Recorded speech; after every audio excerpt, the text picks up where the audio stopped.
Welcome to the Functional Medicine Radio Show with your host, Dr. Carri Drzyzga, known internationally as the Functional Medicine Doc. Dr. Carri is committed to helping patients find the root cause of their health problems and fixing the cause with natural treatments so they can feel normal again. Dr. Carri is the founder of Functional Medicine Ontario and is the author of the hit book, Reclaim Your Energy and Feel Normal Again. Please welcome your host, Dr. Carri Drzyzga. Hello, everybody, and welcome to the Functional Medicine Radio Show, the only internet radio show dedicated to giving you real solutions to improve your health. Not only are they real solutions, but they're natural solutions as well. Because as you know, the one and only true wealth you have is your health. I'm your host, Dr. Carri Drzyzga, the Functional Medicine Doc, and I'm committed to helping you find the root cause of your health problem, fix the cause with natural treatments, so you can feel normal again and live your life to the fullest. Just a quick bit of housekeeping before I introduce today's special guest. I'm happy to announce that I'm now working on my next book. The title will be Reclaim Your Energy and Feel Normal Again for Men. I've discovered 14 root causes of fatigue. I like to call them the fatigue factors. And in this book, I'll explain 8 of the 14 and how they specifically relate to men. And of course, I'll include my own personal fatigue story, along with 4 or 5 other stories from real fatigue cases from my private practice. This book should be ready later this year, so keep an eye out for it. That's it for our housekeeping, so let's get started. I'm very excited about this week's show because my special guest is Dr. Casey Kelley. Let me tell you a little bit about her. Dr. Kelley is a board-certified family practice doctor and a diplomat of the American Board of Integrative Holistic Medicine. She's a founding member of the Academy of Integrative Health and Medicine and also a member of the Institute of Functional Medicine and the International Lyme and Associated Diseases Society. She sees patients at WholeHealth Chicago, one of the Midwest's oldest and most respected integrative medicine clinics. Dr. Kelley, thank you so much for being my special guest today on this episode of the Functional Medicine Radio Show. Thanks for having me. Dr. Kelley, I don't know if you know this, but I'm actually born and raised in Chicago, and I'm living in Canada now for 20 years. And I usually go back and I visit my family 2 or 3 times a year. In fact, I'll be going down to Chicago in a couple of weeks. And it's so interesting because today we're going to be talking about Lyme disease and ticks and all that stuff. And whenever we're in Chicago, we just get loaded up with ticks. Like they're just nasty down there. Just walking the dog down the middle of the street and you come back home and you've got a tick crawling up your leg. So can you explain to our listeners what is the rate of Lyme disease that's out there? How many people are not being diagnosed properly, or they're just being improperly diagnosed, and where are the real hot spots for Lyme disease? Sure. The CDC says there's something like 30,000 cases a year, but they recently upped that to more like 300,000 cases a year.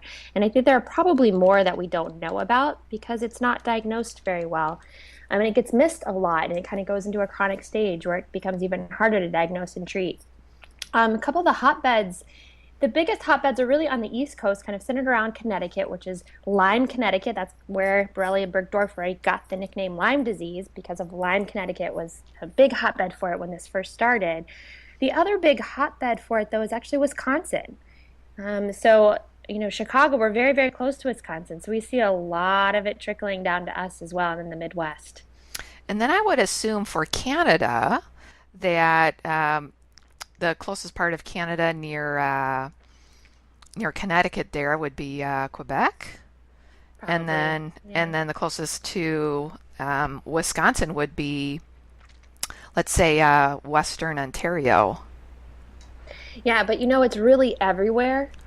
Everyone likes to think it's in just wooded areas, but you make a good point. I mean, it's even in urban areas like Chicago. So it really is. It's found in every state, and I'm sure it's in every province in Canada as well. So literally, you could be out there walking your dog in the center of a city and still end up with a tick bite and get Lyme disease. That's what you're saying.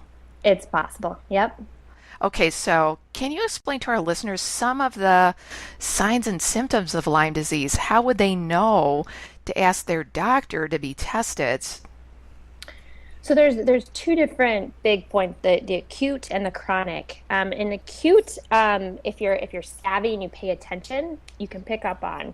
Usually, the textbooks say, and what I was taught in med school, is you get a tick bite, you get a bullseye rash, and then you get antibiotics, because that's all you need is the tick bite and the rash. But most people don't know that they even got a tick bite because the ticks are so tiny. And most people, over half actually don't even get a rash. Or if they get a rash, it's not the typical bullseye rash that people will get with a Lyme disease, the pathognomonic rash. So some people will just get large red splotches, and sometimes they'll go to an urgent care, the emergency room, and they'll get diagnosed incorrectly as cellulitis, which is an infection, a bacterial infection of the skin.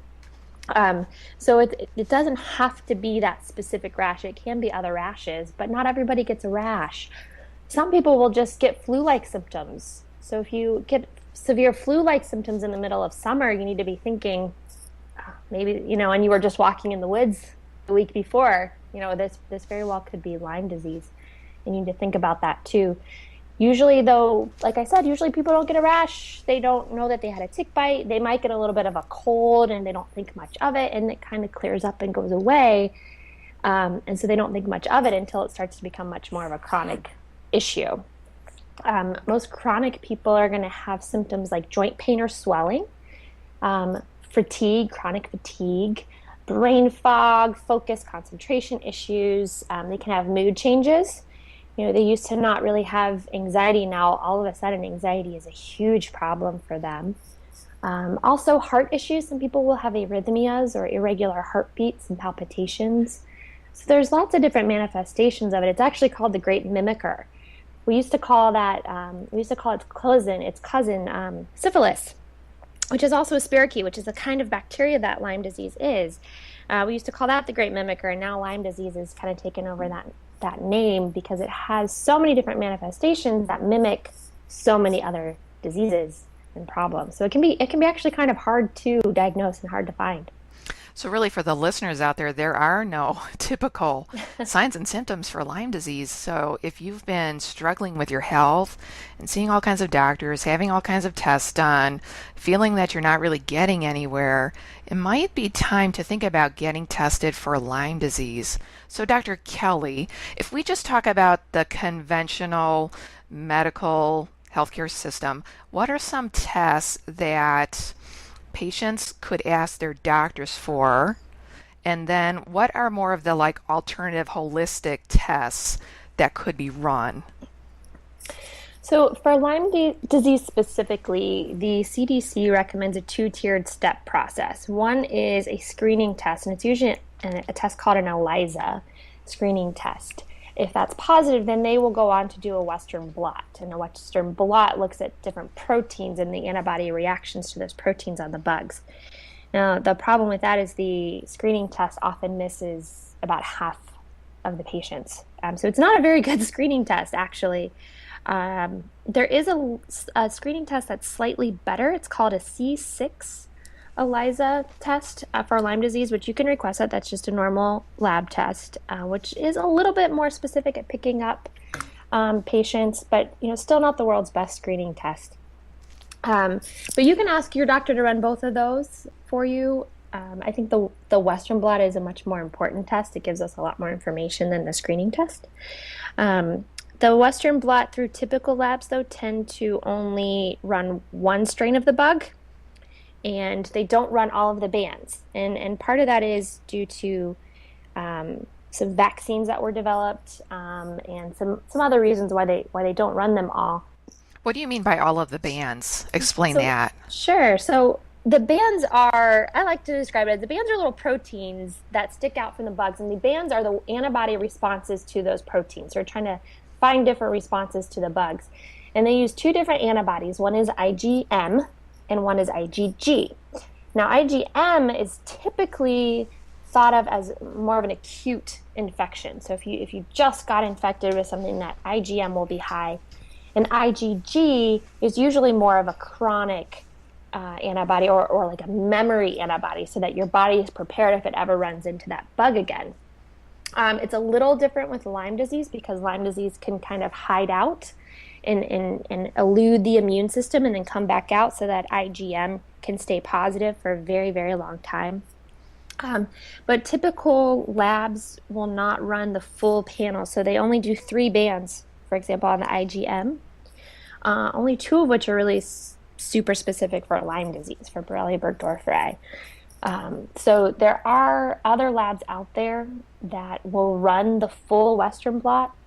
My favorite is probably IGeneX Labs. Mm-hmm. They do 2 strains of the bug, not just 1, and they do every single band. And they grade them. It's not just negative or positive. It's negative, indeterminate, and then it goes up to 4+. So I think you get a better idea of what kind of reactions your body is having to that bug, if it's there. So for our listeners out there, if you want to be tested for Lyme disease, ask your doctor about running an ELISA test and a Western blot. You can even ask for specifically the C6 ELISA test.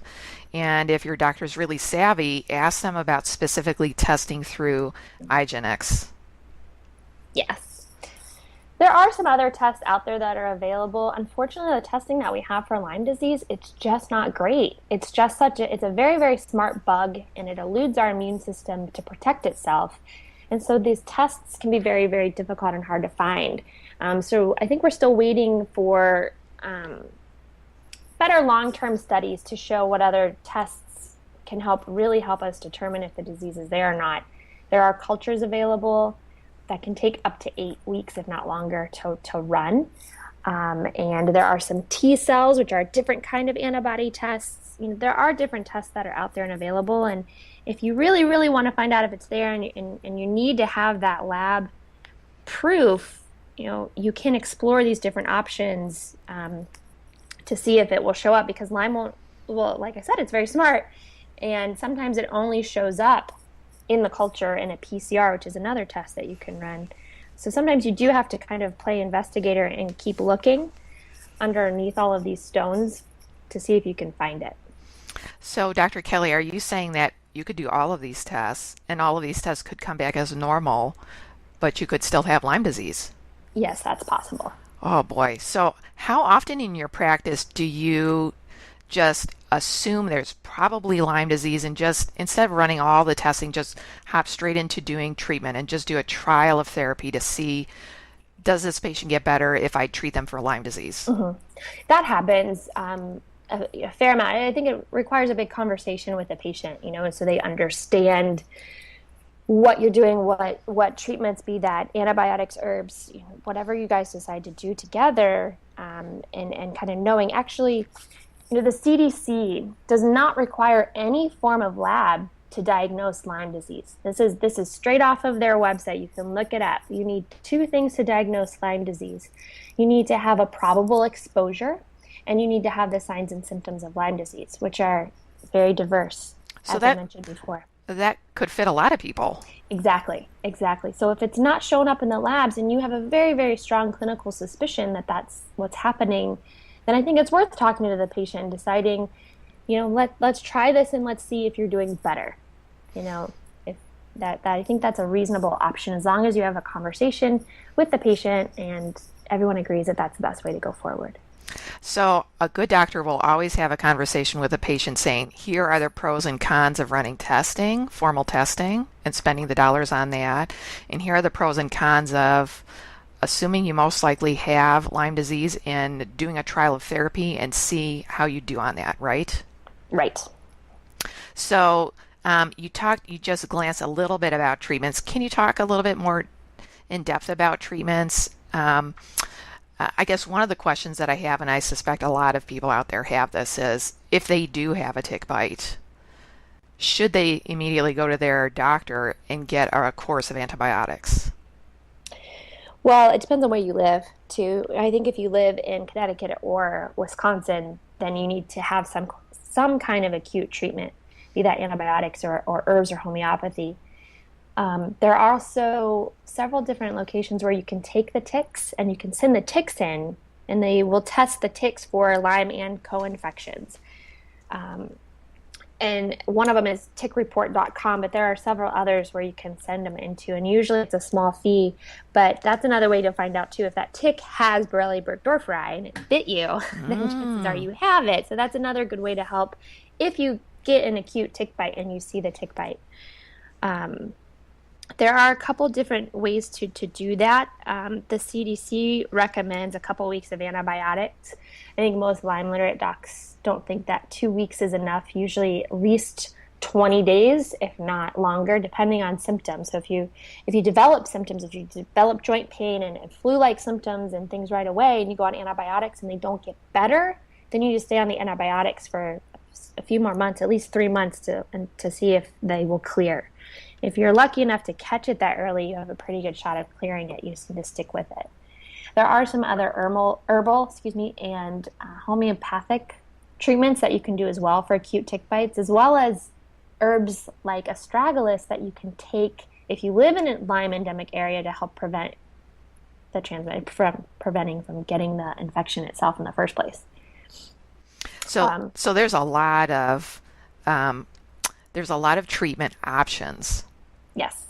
Natural and conventional. Mm-hmm. So about the tick, about testing the tick, because I didn't know about that. Yeah. So my husband, he does these orienteering races. So he's out there in the bush for like hours on end, running around with a compass and a map. And especially when he's done these races in Chicago, he's come back with massive amounts of ticks. But he also races in upper New York State. And one time he came back home and he forgot to do a tick check before he hopped in the car and drove home. And so the next morning he woke up and he's like, oh, what is this on my back? And he had this big welt on his back and we could see a tick fully embedded in his skin. And I tried to pull this tick out, and Dr. Kelley, you're getting old when your eyesight starts to go, and I'm like trying to see this, tick to pull it out, but my eyes are getting bad. Anyways, I could only pull out half the tick and the head was still embedded in. So in cases like that, could we still have sent the tick off to tickreport.com? Do you know? As far as I know, yeah, I think you could. Okay. I'm not sure if they require the entire tick or if they can just do it with a half, but I would imagine they could do it with just half. Yeah, because once it's buried in there, man, it's hard to get off. Mm-hmm. Do you have any tips for that? Tweezers, and there are these little, I forget, tick twisters. Yeah, there is a gadget. I think you're right. It's called a tick twister. And you just kind of twist the tick off. What you don't want to do is light it with a lighter or any of those kind of things. You want to try and just grab, if you have tweezers, you just want to try and grab it from the head and pull directly out. So tweezers with the pointy ends. That's what I learned. Yeah. Okay, so Dr. Kelley, can you give us an example, a case from your private practice, keeping the patient's information confidential, but can you give us a real live case where a patient was really struggling with their health and you figured out they have Lyme disease and the treatment that they went through, and then how they responded to treatment? Sure. Yeah, I have a couple good ones, but I'll start with I have a 17-year-old girl. 17, wow. 17, and her biggest complaints were really mood issues. A lot of anxiety, OCD type tendencies, anger, and they came on rather abruptly, and it was around the time that she was 14 or 15. And she hadn't really had any mood issues up until that age. And then all of a sudden, she just almost became a different person. Even to the point where she was suicidal. She's been in some inpatient and outpatient therapy. She's been on every medication you can possibly think of and didn't respond. And I got a lot of bad side effects from these medications. And her mood's just not better. She's just not happy and struggling. And, her mom is, obviously is very distraught because her baby is no longer herself and there's nothing that they can do to help. So you start, it's things like that where you start to kind of dig into the history and you go, okay, did this just happen when you had your first period and puberty and you have a long family history of these kind of things happening? And no, none of that stuff, but they live in northern Illinois and they spend a lot of time outside and in the forest preserves, and she didn't remember getting a tick, but they do have dogs that have ticks. That's another question. If the patients don't remember getting ticks, but they know that their dogs had a lot of ticks, then they've probably been exposed to ticks as well. So I did the test for her, and I did an IGNX on her, and she was positive. So we started treating her with antibiotics, and this was a struggle because she was a 17-year-old girl who just didn't want anything to do with doctors. She had seen enough doctors, so she was just fed up. And so it was very difficult to kind of convince her. But we convinced her, and she started taking the antibiotics, and I saw her on my schedule about 6 weeks after she started on the antibiotics, and I was just thinking, oh no, I hope she feels better. What else can I do for her? Already preemptively kind of thinking, okay, what else? She came in, she was smiling, she was happy, she was joking with me. I was floored. She was a new person, and it was only within 6 weeks of being on the antibiotics that she was a completely different person. Much happier. She was off of all of her psych meds, doing well in school. It was a phenomenal turnaround. That's amazing. Yeah, those are the stories that keep you going. And then you had another story. Oh, the other one that popped into my head right away, though, it's another child, actually. It's a family. It's become a family affair. It's interesting because I'll see one kid or a mom or a dad, and then I end up seeing the whole family because it does tend to, be a family affair.